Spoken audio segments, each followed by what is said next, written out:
고린도후서 10장 14절부터 18절까지 보겠습니다. 우리가 너희에게 미치지 못할 자로서 스스로 지나쳐 나아간 것이 아니요 그리스도의 복음으로 너희에게까지 이른 것이라. 우리는 남의 수고를 가지고 분수 이상의 자랑을 하는 것이 아니라 오직 너희 믿음이 자랄수록 우리의 규범을 따라 너희 가운데서 더욱 풍성하여 지기를 바라노라. 이는 남의 규범으로 이루어 놓은 것으로 자랑하지 아니하고 너희 지역을 넘어 복음을 전하려 함이라. 자랑하는 자는 주 안에서 자랑할지니라.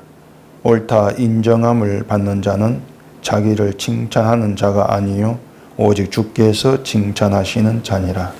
아멘. 기도하겠습니다.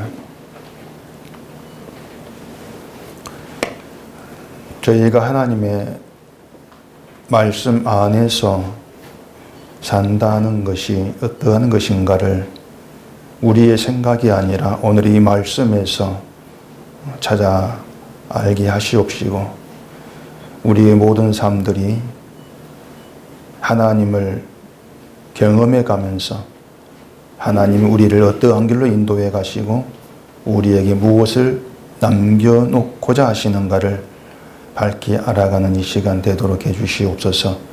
예수님 이름으로 기도합니다. 아멘. 제가 6주 만에 다시 강단에 서서 그런지 좀 어색한 그런 느낌이 들기도 합니다. 저는 덕분에 잘 쉬었습니다. 여기저기 다니면 좀 나을까 싶어서 속초도 가고 또 강릉도 가고 고향 순천도 가고 그렇게 하면서 그랬습니다. 강릉에 가서는 한 잔에 15,000원짜리 커피도 마시고 있는데 커피를 좋아하지 않는 분들은 미쳤다. 그 돈이면 통닭이 한 마리인데 그럴 건 아는데 제가 좀 미친 짓을 하며 다녔습니다. 여기저기에.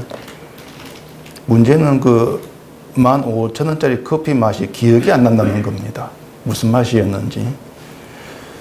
어쨌든 잘 지내고 있으니까 너무 저에 대해서 염려하지 않으셔도 된다는 말씀을 좀 드리고 오늘 이 본문을 생각해 보겠습니다. 이 본문 내용을 보면은 여전히 그렇죠. 무슨 뜻인지 잘 이해가 안 되도록 어렵게 되어 있는데 이 자랑이라는 말이 반복해서 나오는 걸 보면은 어쨌든 바울은 지금 이 자랑과 연관된 그런 말을 하고 있다는 것은 우리가 잘 알 수가 있습니다. 17절에 보면은 자랑하는 자는 주 안에서 자랑할지니라 이렇게 말하고 있죠. 근데 중요한 것은 바울이 왜 이런 말을 하느냐는 것이고 또 주 안에서 자랑한다는 것이 무슨 뜻이냐는 것을 우리가 아는 겁니다. 근데 대개 보면은 이 성경을 볼 때에 이제 앞에 이런 내용들은 복잡하죠. 복잡하니까 무시해버리고 주 안에서 자랑할지니라 이런 한 문구만 가지고 설교를 하는 그런 경우가 많습니다. 근데 그렇게 되면은 이 말을 지금 하고 있는 바울의 의도는 아예 무시가 되겠죠. 무시가 되고 설교하는 목사의 그 생각과 의도만 생생하게 살아서 전해지는 그런 결과를 초래할 뿐입니다.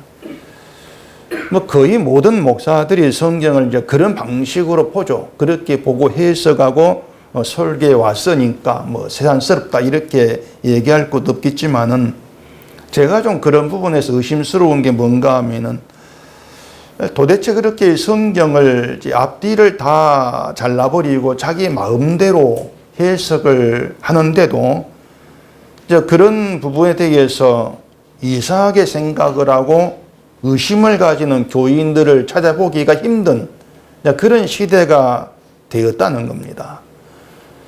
설령 이건 앞에 내용과 좀 이상하다 이렇게 의문을 가진다 할지라도 목사에게 질문한다거나 하지를 못하죠. 목사에게 대적하면 안 된다 하면서 그냥 그러려니 하고 넘어가는 경우가 태반이라고 할 수가 있을 겁니다. 보면 교회가 그 목사와 다투고 이제 법정 시비까지 가는 경우 그 사건들이 이제 많은데 보면은 거의가 다 돈 문제입니다. 예비당 뭐 건축을 하는데 목사가 돈을 횡령을 했다거나 또 선교비로 모은 돈을 목사가 마음대로 이제 사용했다. 이제 그런 이유들이 좀 많죠. 근데 보면은 목사가 복음을 전하지 않는다. 성경을 바르게 해석하지 않는다. 그런 이유로 다투거나 목사를 내보내는 교회를 제가 지금까지 본 적도 없고 들은 적도 없습니다. 복음이 이유가 되어서 나가세요. 이런 교회가 사실 없죠. 그래 저는 제 솔직한 얘기입니다. 만약에 은속교회가 목사를 내보내는 일이 발생한다면 오직 복음 때문에 내보내는 그런 교회가 되었으면 싶다는 겁니다. 그럼 목사가 뭐 돈 문제 일으키고 여자 문제 일으켜도 가만두란 얘기냐? 그런 뜻은 아니죠. 그런 뜻은 아니고 그런 문제가 발생한다면 목사 스스로 자발적으로 목사를 그만둬야 되죠. 목사 스스로. 만약 그만두지 않는다면은 교회가 내보내야 한다는 겁니다.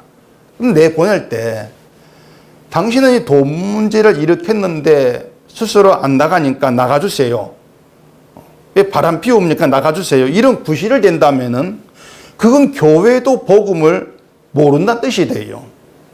복음을 모르기 때문에 왜 돈을 횡령했습니까? 왜 이런 여자 문제 일으켰습니까? 우리 그 꼴 못 봅니다. 나가세요. 그런 모습을 보인다는 얘기죠. 여자 문제다, 돈 문제다, 뭐 그런 이제 것들을 목사를 그만두어야 될 그런 잘못으로 얘기를 한다면은 그건 결국 뭐겠습니까? 당신은 도덕적이지 못하니까 목사를 그만두라 그런 뜻이 되는 것이죠. 결국 뭔가 하면은 복음과는 무관한 처리가 된다 그 말입니다. 제가 얘기하고 싶은 것이 그거예요. 그러니까 제가 지금 이런 설명을 하고 있는 것은 목사를 어떻게 내보낼 것인가 그 방법 그 얘기하고 있는 것이 아니에요. 목사를 내보내는 방법을 지금 말씀드리는 것이 아니라 우리가 과연 복음을 안다고 할 수 있는가 여기에 대해 생각해보자 그런 취지로 그 얘기를 하고 있는 겁니다. 이것이 바울이 지금 얘기하고 있는 자랑과 연관된 얘기니까 잘 들으시고 생각하셔야 돼요. 다시 생각해 봅시다. 자, 목사가 돈 문제 이런 문제들을 이제 일으켰습니다. 그런데도 인간이 연약한 존재입니다. 또 교회의 어떤 덕을 위해서 은혜롭게 해결합시다. 그런 말로 교회를 계속해서 붙들고 있다고 합시다. 나가지 않고. 그럼 그 목사의 잘못은 뭐겠습니까? 그런 경우에. 목사의 잘못이 뭐겠어요? 목사가 붙들고 있는 교회라는 거, 그 교회라는 것이 다 헛된 것을 모른다는 게 목사의 잘못이란 얘기예요. 잘못 지적하려면은 그렇게 지적하시란 얘기입니다. 교회를 포기하지 못하고 계속해서 붙든다고 하는 것은 교회를 내 생존을 위한 수단을 여긴다. 이런 의미가 되는 것이죠. 그게 복음을 모른다는 것이고 예수님의 은혜를 헛된 여기는 십자가의 원수라는 거예요. 그런 모습이. 그렇다면 목사를 내보낼 복음적 이유는 명백하게 드러납니다. 당신은 교회를 헛된 것으로 바라본 그런 안목도 없으면서 예수를 말하고 십자가를 얘기하는 거짓 선지자입니다. 나가세요. 이렇게 돼야 한단 말이에요. 그게 복음적 안목이라는 겁니다. 거짓 선지자 내보낸 것은 지극히 당연한 것이죠. 근데 사람들이, 교회가 그런 안목으로 교회 문제를 바라본 사람이 있겠냐고 하는 거예요. 그런 안목으로. 그런 돈 문제, 여자 문제가 그렇게 교회 헛됨을 모르는 복음의 얘기로 바라볼 수 있는 그런 사건으로 나아갈 수 있는 그런 안목이 있냐고 하는 것입니다. 그래서 처음부터 끝까지 당신 돈 횡령했어. 우리는 그런 목사 원하지 않습니다. 이렇게 나가는 것이지. 왜 당신은 그런 문제 가운데서도 교회를 붙들고 있습니까? 교회 헛된 것을 모릅니까? 이렇게 추궁하는 것을 볼 수가 없다는 거죠. 그 말이 무슨 뜻인가 하면은 우리 모두가 다 복음에 무지한 자라 그 말입니다. 결국 결론은 저나 우리가 다 복음에 무지하다는 것이에요. 지금 바울이 교회를 바라본 시각이 그런 겁니다. 근데 문제를 일으킨 목사가 교인들 앞에서 자, 이번 일로 인해서 제가 십자가의 원수된 죄인인 걸 알았습니다. 하나님 허락하신 남은 여생 동안 제가 죄인이라는 이 사실만 죽도록 증거하겠습니다. 이렇게 나온다면 그 설교를 들으시면 돼요. 그 설교를. 인간의 죄인됨을 고백하고 증거하면서 예수의 피의 은혜로 인도한 설교이기 때문에 들을 가치가 있는 것이죠. 결국에 문제를 일으켜서 믿음의 실력이 없다는 게 드러나게 되는 것이고 나의 믿음 없음을 교인들 앞에서 고백하게 되어지면서 예수님의 십자가 은혜만 의지합시다. 이렇게 말해주는 게 목사 역할이라고 하는 것입니다. 바울이 바라본 사도란 시각이 바로 그런 거예요. 성경으로 목사도 죄인이라는 걸 증거하는 것이 설교고 그게 목사 역할인 것이죠. 이처럼 자기를 죄의 존재로 바라보는 그런 사람에게 예수 그리스도의 피의 은혜가 가장 존귀한 것으로 굳어질 것이고 이런 사람이 눈에 보이는 것들은 모두 헛된 거, 십자가 은혜 말고는 다 헛된 것으로 보게 된 안목이 열리는 거죠. 크고 번듯한 예배당도 헛된 것이고 많은 교회 연수도 헛된 것이고 한 달에 몇 억씩 들어오는 그런 재정 수입도 헛된 것이 된단 말입니다. 이처럼 모든 걸 헛된 것으로 바라보는 그런 목사가 교회가 그게 부흥되는 것을 자기 실력으로 과시하려고 하지는 않을 게 아니냐는 겁니다. 아예 내 실력 따위는 존재하지 않는다는 그런 사실만 굳건히 하고 있을 뿐인 거란 말이죠. 그게 목사다는 겁니다. 그게 목사 역할이라고 하는 것이죠. 그게 교회를 헛된 것으로 바라보는 그것이 교회에게 매이지 않는 것이고 자유하는 것이고 그럴 때 자신부터 확실히 복음을 증거하는 목사가 있다면 그 사람께 설교를 맡기고 떠날 수도 있는 거예요. 그게 목사됨이란 말입니다. 근데 지금의 목사들을 보면은 어떤 교회의 규모를 자기 목회 실력을 과시하는 그런 어떤 수단을 여긴다고 단언하지 않을 수가 없습니다. 그러다 보니 결국 내 교회 해가 되는 자들은 원수로 적으로 간주하는 것이죠. 왜 내 교회를 건드나. 바울이 고린도에서 1년 6개월을 머물면서 복음을 전하고 고린도를 떠났습니다. 바울이 떠난 뒤에 예루살렘 교회에서 추천서를 받은 사도들이 고린도 교회를 오게 됩니다. 이 사람들이 와서 어떻게 했는가 하면은 우린 추천서가 있고 바울은 없다는 것으로 바울의 사도직을 흔든 충동질을 했단 말이에요. 왜 그랬겠습니까? 그 사람들이. 왜 바울의 사도직을 흔들었겠습니까? 바울과 뭐 개인적인 원한이 있어 그랬겠습니까? 제 생각에는 개인적 원한이 아닌 거죠. 자, 고린도 교회가 바울이 복음을 전하는 것으로 시작이 되었습니다. 또 교회 안에 바울을 높이는 사람들도 있단 말이에요. 그렇기 때문에 바울을 흔들어버리고 대신 교회에서의 자신들의 위치를 굳건히 하려고 하는 것이죠. 자기 위치를. 그걸 위해서 바울은 실력도 없고 사도로 부족한 게 많아서 추천서가 없는 것이고 우리는 실력이 좋고 사도답기 때문에 추천서를 발급받아온 것입니다. 이렇게 자기를 선전할 수가 있단 말입니다. 그렇게 구실을 만들어 교회를 충동일한 거예요. 그게 12절 내용입니다. 우리는 자기를 칭찬하는 어떤 자와 더불어 감히 짝하면 비교할 수 없노라. 그러나 그들이 자기로서 자기를 헤아리고 자기로서 자기를 비교하니 지혜가 없도다. 난 추천서를 받은 사도다. 추천서라는 걸 기준으로 세우고 그것으로 자기를 칭찬을 하고 남과 비교해 헤아리고 넌 있어 난 있어. 내가 사도다와.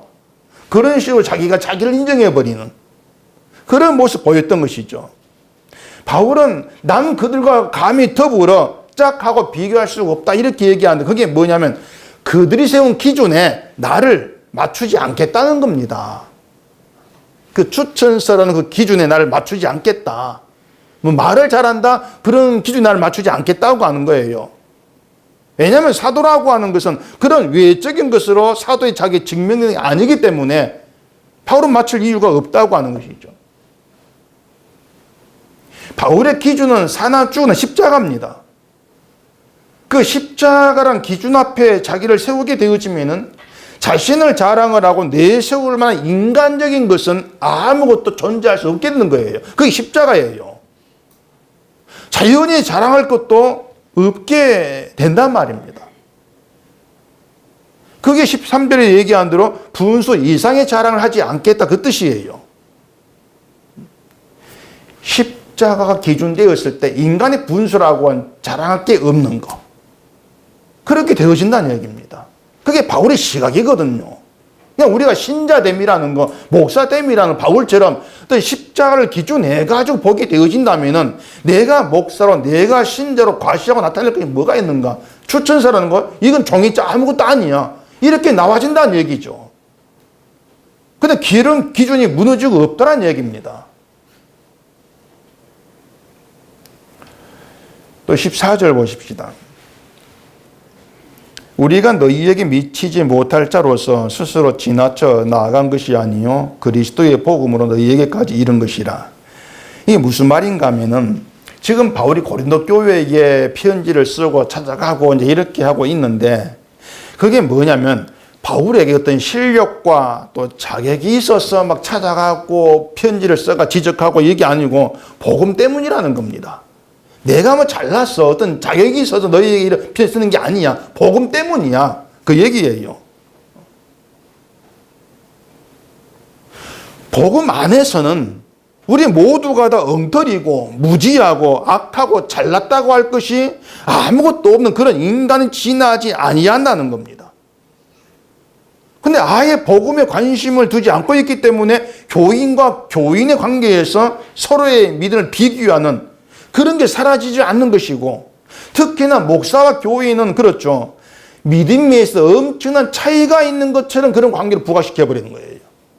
믿음은 저 위에 수준이 교인은 저 아래. 이런 것들이 복음이 사라져버리는 오늘날 교회의 뿌리 깊은 폐단인 겁니다.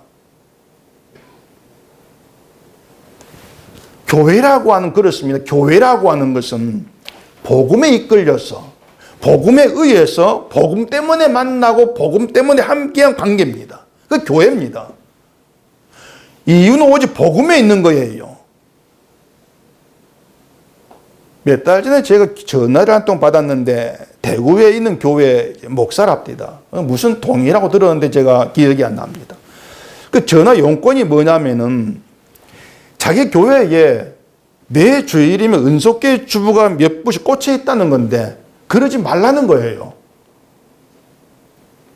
누구신지 모르겠지만은 우리 주보를 그 교회 주보 꼬지에다가 이제 교인들 보라고 갖다 놓은 것 같아요. 매주일 날. 어쩐 주보가 많이 들어가더라고. 숫자는 작은데. 그게 그 교회 목사에게는 기분 나쁜 겁니다. 아니 내 교회에 왜 나무개 주보가 와 있다고 하는 거죠. 그것도 종이 한 장 들러있는 게 아니고 수십 장, 몇 장 들어있는 주보가. 기분 나쁜 거예요.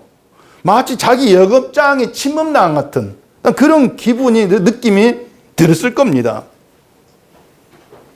그땐 저도 여러모로 막 힘든 형편이라고 해서 막 다른 말 하기 싫어 그냥 알았다고 하고 전화 끊으려고 하는데 그 목사가 하는 말이 나무 교회에 주보를 갖다 놓는 건 도리 어긋난 일이 아닙니까? 이런 말 하는 겁니다. 또 뚜껑 열리라고 또 직전이었었어요. 그 말 들으니까.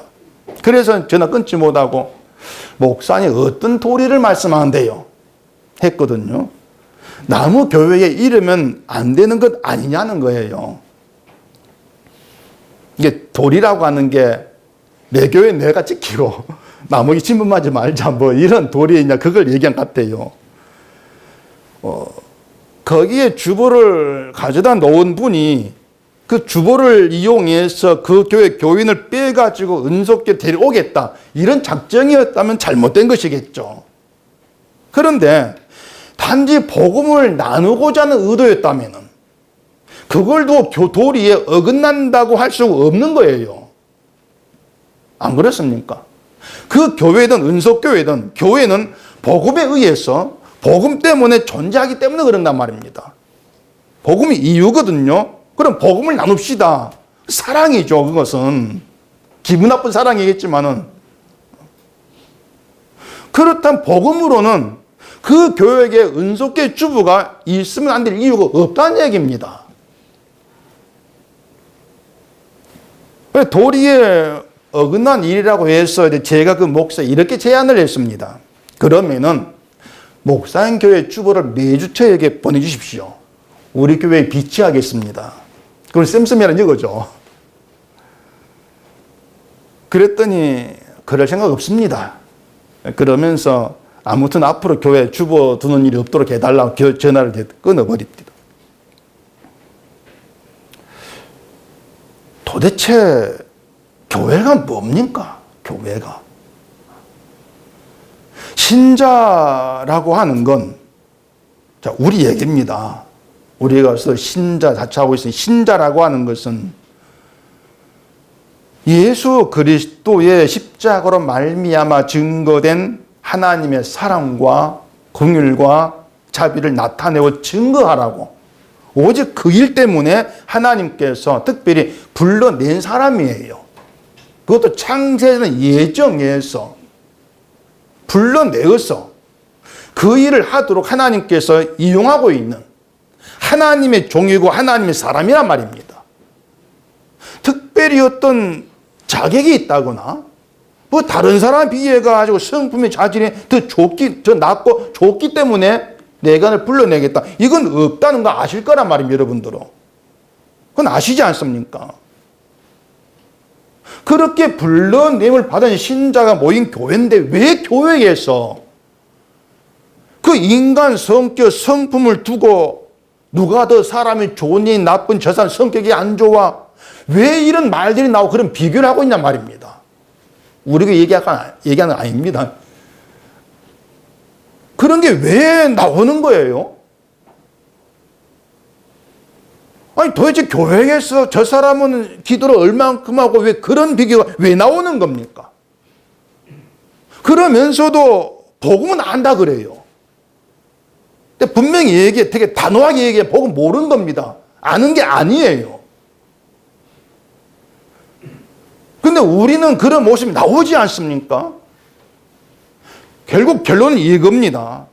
우리는 복음이 무지한 자들이고 복음을 모르는 그런 인간 진화지를 안 씁니다. 그게 우리의 실체입니다. 복음에 대해서만큼은 저와 여러분 차이가 없습니다. 똑같이 무지합니다. 목사라고 별거 있는지 아십니까? 성경을 해석하고 뭐 설교를 복음 쪽으로 얘기하고 십자가 뭐 예수를 입만 열면 얘기한다고 해서 야, 저 목사가 누구보다 복음을 잘 알고 믿음 있는 것이다, 오해입니다. 절대 아니에요. 제가 부탁드릴 것은 제발 목사를 좀 그런 시선, 그런 안목 보지 마시라는 것이에요. 그렇게 봐봐 여러분 손해입니다. 미는 덕에 발등 찍히는 것이거든.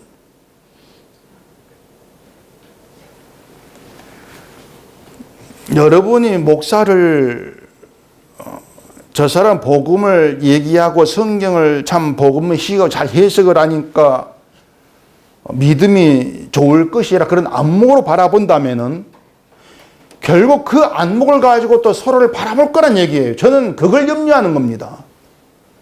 그 안목 그대로 서로를 바라볼 게 아니냐는 거예요. 그래서 목사를 그렇게 바라보지 마시라고 말씀을 드린 겁니다. 복음에 대해 지식이 있으면 복음을 잘 알고 믿음도 있고, 지식이 뭔가 좀 모자라면은 복음 모르고, 그런 판단이 있다는 거, 그게 복음에 무지한다는 증거예요. 자랑한 자는 주 안에서 자랑할지니라. 이 말을 대개 보면 주 안에서 자랑하라는 것을 세상 끌며 자랑하지 않고 십자가에 못 박히신 예수를 자랑하라. 이렇게 이제 얘기들을 많이 합니다. 그게 뭐냐면 세상과 주 안을 분리해 가지고 이해하는 거예요. 세상과 주 안은 다르다.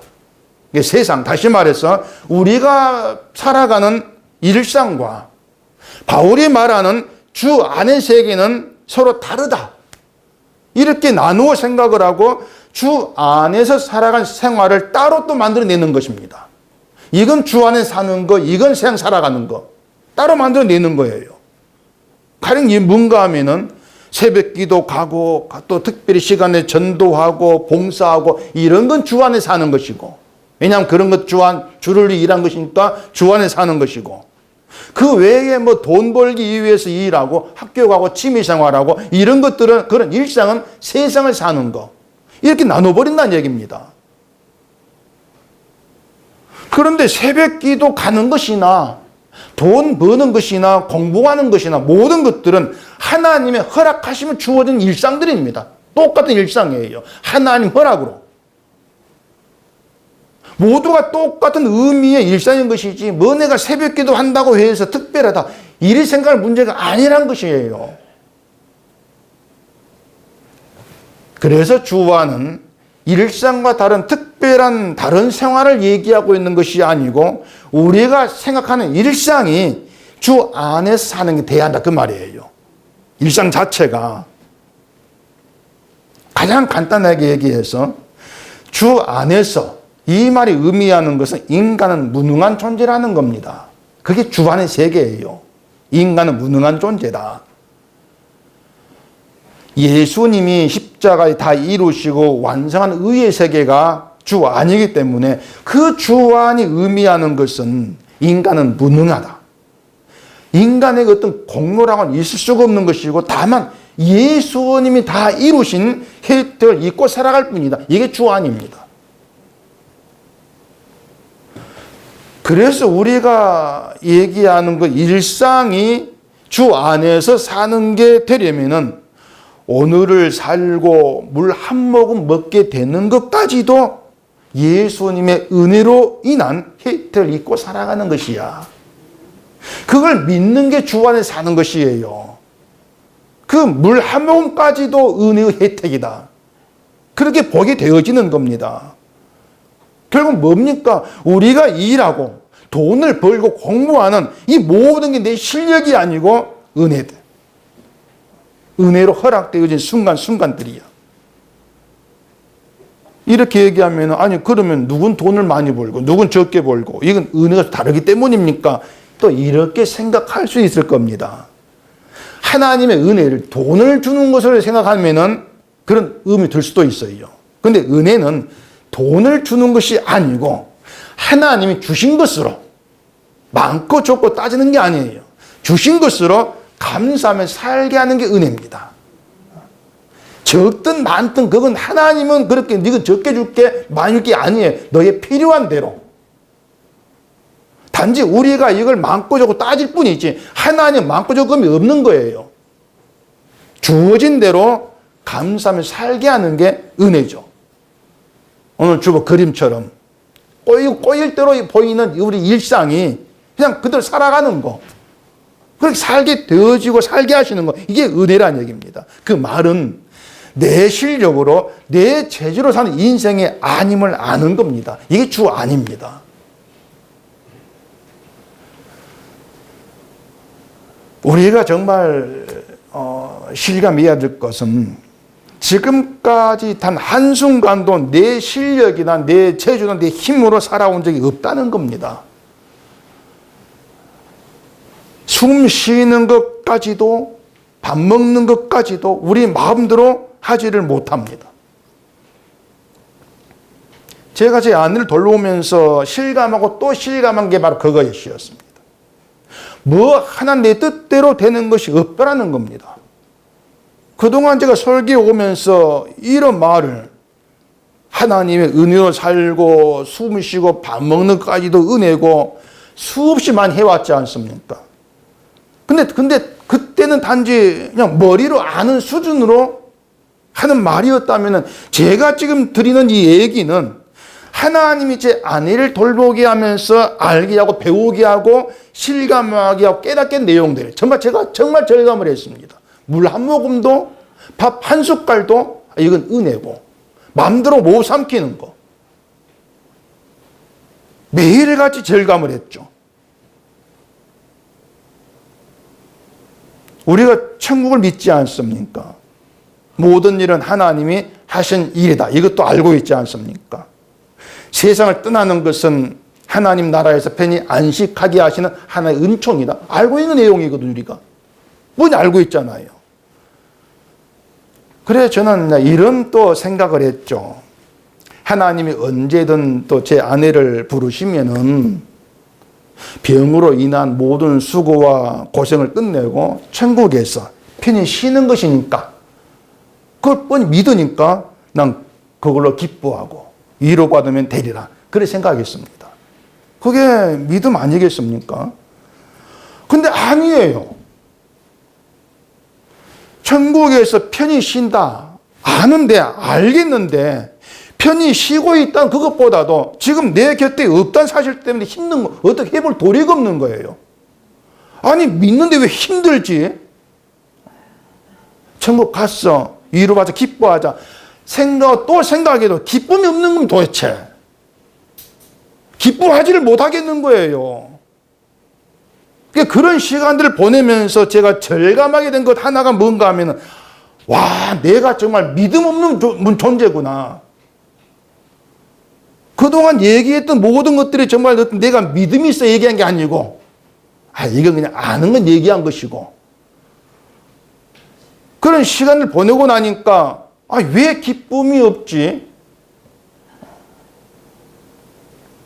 믿음 없는 인간이랑 절감하는 그런 시간들을 제가 보내왔습니다. 지금도 기쁨 없어요. 왜 안 기쁜지 모르게 천국이 쉬고 있는데 이런 제가 복음을 지금 얘기한다면 결론 이겁니다. 내 실력이 아니다는 겁니다.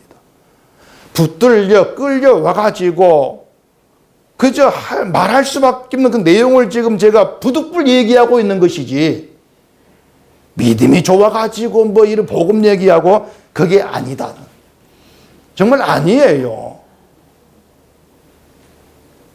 이게 분명한 저희 현실인 것이고 바로 여러분의 현실이란 좀 눈치채자 그 말입니다.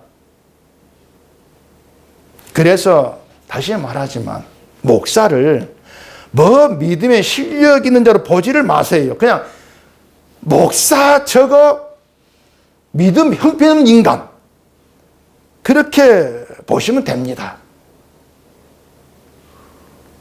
이게 저의 솔직한 현실이기 때문에 솔직하게 말씀을 드리는 겁니다. 제 자신을 그렇게 믿음 없는 자로 보게 되니까 결국 이거죠.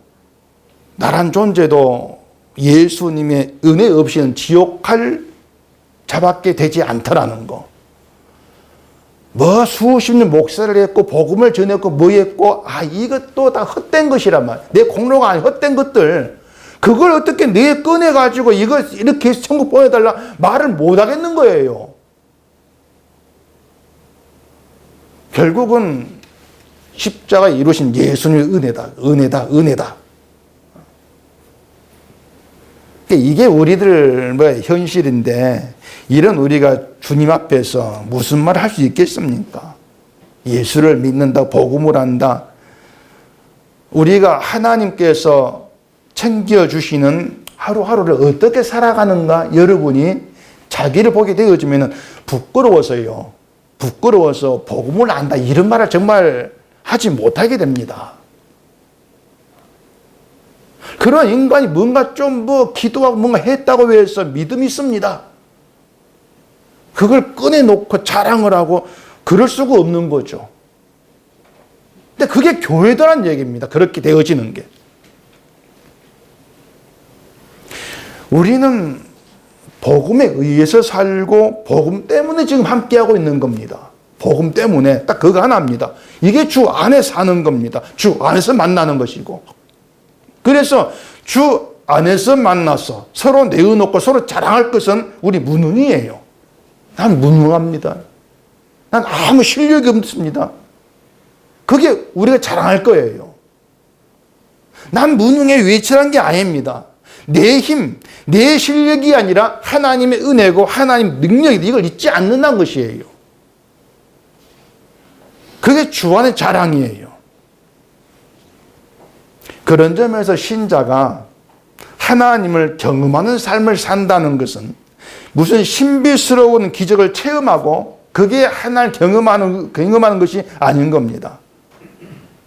하나님이 주시는 삶이고 하나님께서 내게 허락한 하루라는 것을 생각하면 그 하루가 은혜인 것이고 감사해야 될 그런 날인 것이죠.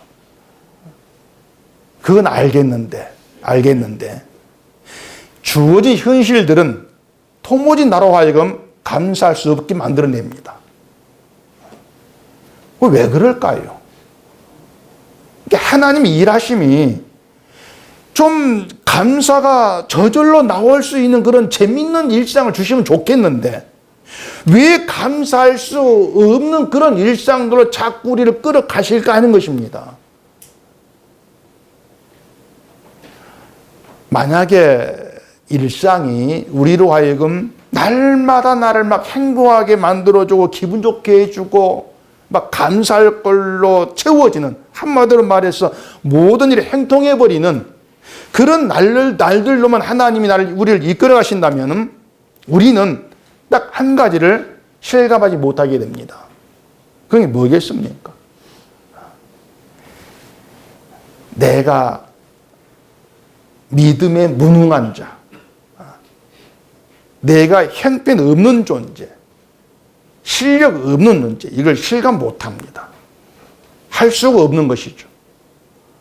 그렇게 생각해 보면은요, 우리의 삶이 정말 울퉁불퉁 굴곡진 길로 인도되면서 흔들리고 넘어진 과정을 거치면서 눈물 흘리고 아파하면서 나의 믿음 없음을 깨닫게 되어지고 비로소 십자가에 달리신 예수님이 다 이루셨다는 그 말씀이 은혜가 되어지는, 이게 하나님을 경험하는 것이란 말이에요. 그렇게 하나님을 경험하면서 살아간다면 내가 뭐 복음을 전했다느니 나로 인해 교회가 세워졌다느니 아무 의미가 없는 게 되어지죠. 그게 바울이었다는 얘기입니다. 그래서 자기의 사도직을 부정하는 그런 무리들에 대해서는 나도 사도야, 이런 식으로 맞서 싸우는 것을 하지 않았던 거예요. 아무 그런 의미가 없는 것이니까, 그런 싸움이. 그건 육체의 싸움이었으니까. 그런 점이 보게 되어지면은 지금의 기독교 신앙이 어떻게 잘못되어 있는가 하면은요, 믿는 자에 따라서 그 수준, 그 실력이 다르다 이렇게 차별해 버리는 거, 그게 크게 잘못되어 있는 겁니다. 도무지 모든 인간을 똑같이 보지를 못하는 거예요. 그렇게 안 보이는 거죠. 누군가는 많냐, 누군가는 적게 차이가 있는데 그 인간을 똑같이 본다는 게 지금의 교회가 알고 있는 믿음의 시각은 안 되는 거예요.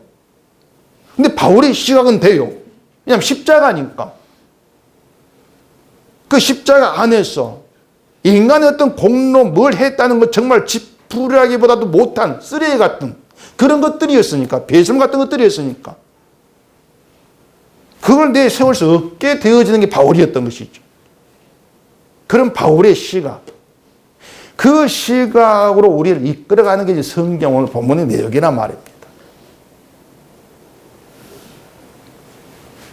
그러니까 우리가 믿음을 어떻게 잡고 이제 봐야 되냐면은, 믿음을, 내가의 믿음을 가지고 뭔가 해보겠다, 그건 실패입니다.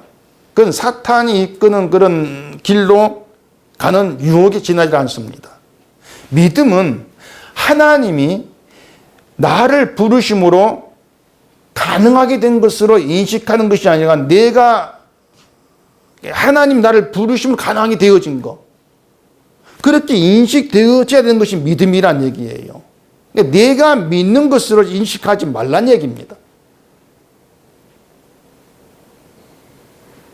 그래서 믿음이 개인의 업적이 되고 실력이 되고 자기 과시가 되는 방향 흘러간 이유가 내가 믿는다. 자꾸 그렇게 나오기 때문에 그런 거예요. 우리가 예수를 믿을 수가 없습니다. 다시 말하지만 하나님이 살게 한 일상 속에 보세요. 우리가 예수를 믿을 수 있는 그런 존재들인지 못 믿습니다. 안 믿습니다. 근데 그 예수가 내 마음에 있고 생각에 있고 말로 나오고 어쨌든 난 예수를 떠날 수 없는 존재임을 자을하고 이런 모든 이유는 하나님이 내게 가능하게 하신 믿음 때문에 내 믿음이 아니고 하나님이 선물로 주신 그 믿음 때문에 되어진 일. 그래서 내가 했다는 게 나올 이유가 없는 것이죠. 이 목사들 고질병이 뭔가 하면 교회를 자기 목회 실력으로 자꾸 보려고 하는 겁니다. 정말 이거 어떻게 해볼 도리가 없는 고질병이에요. 그런 모든 이유들이 믿음도 복음도 몽땅 자기의 실력으로 한다고 생각하기 때문에 그 병에서 나오지를 못하는 거죠. 그래서 저는 여러분들이요, 정말 어떤 이 일상을 살아가시면서 이 신앙생활을 잘하려고 하는 그것보다도 말씀드린 것처럼 우리가 얼마나 믿음의 형편없는 자인가, 실패자인가, 이걸 아는 일에 더 열심히 있었으면 좋겠습니다. 그 일에. 잘할 열심이 아니고 내 실패, 내 문을 아는 일에 열심. 좀 그런 열심이 있었으면 좋겠어요. 그런 점에서 여러분의 문제가 뭘 것 같습니까? 형편없는 믿음으로 살면서도 내가 그렇게 형편없는 자이라는 것을 아는 일에 둔하고 알려고도 하지를 않는다는 겁니다. 안 그렇습니까? 내가 실패자라는 사실을 아는 일에 열심을 내지를 않습니다. 참 둔합니다. 그걸 알아가는 것에. 그걸 아는 게 별 쓸모없는 것처럼 여겨버립니다. 그렇기 때문에 매주일 교회 오면서 늘 당당합니다. 나 얼마나 해서 왔어부터 이런 것인지 모르겠어요. 제가 요즘 좀 우려되는 것이 여러분들이 제 사는 것 때문에 염려를 하지 아니할까. 늘 좀 제가 좀 우려가 됩니다. 물론 이제 목사가 혼자 살면 염려가 되고 뭐 여러분도 신경 쓰이기도 아마 그러겠죠. 그래서 제가 미리 말씀을 드리는데 전혀 염려하지 마시란 얘기예요.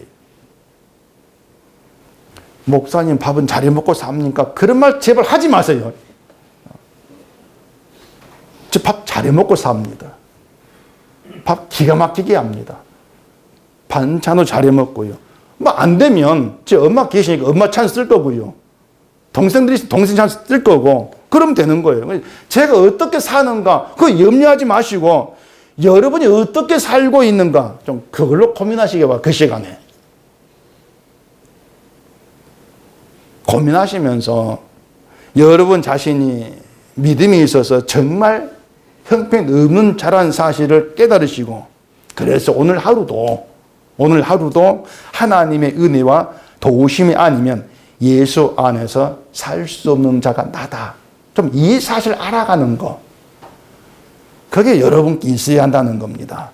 그걸 알고 그걸 고백하는 신자로 우리가 함께 한다면 그런 관계에서 내가 한 일을 공로로 내세우고 자랑을 하고 나를 과시한 것으로는 나와지지가 않습니다. 그런 게. 나올 수가 없는 거예요. 그런 데 볼 때 목사가 교회를 자기 업적을 내세우는 수단 삼고 자기를 과시한다면 그건 볼 것 없는 거짓 선지자입니다. 주를 바라보지 않고 자기 안에서 자기를 자랑하는 육체의 존재죠.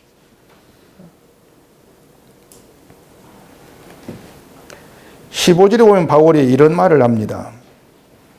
우리는 남의 수고를 가지고 분수 이상의 자랑을 하는 것이 아니라 오직 너희의 믿음이 자랄수록 우리의 규범을 따라 너희 가운데서 더욱 풍성하여지기를 바라노라. 이는 남의 규범으로 이루어 놓은 것으로 자랑하지 아니하고 너희 지역을 넘어 복음을 전하려 함이라.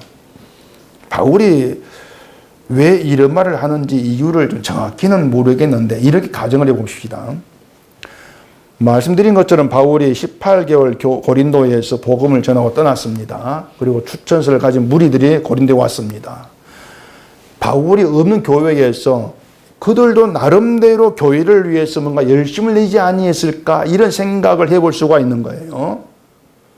그런데 바울이 편지를 보내고 교회 잘못된 걸 지적 그런다면은 교회가 아직 바울의 영향 아래 있다 이렇게 생각할 거란 말입니다.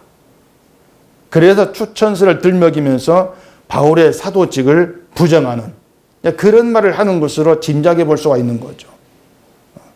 그래서 바울이 남의 수고, 남의 규범으로 이루어놓은 것 이런 말을 하면서 고린도 교회에 편지를 보내는 것이 고린도 교회가 내 수고로 세워진 교회이기 때문에 내가 관리하려고 그런 게 아니다. 이런 의미의 말을 하고 있는 거예요. 지금 바울의 고린도 교회는 내가 세운 게 이런 의식 자체가 없는 겁니다. 그냥 복음을 전하고 있는 거예요.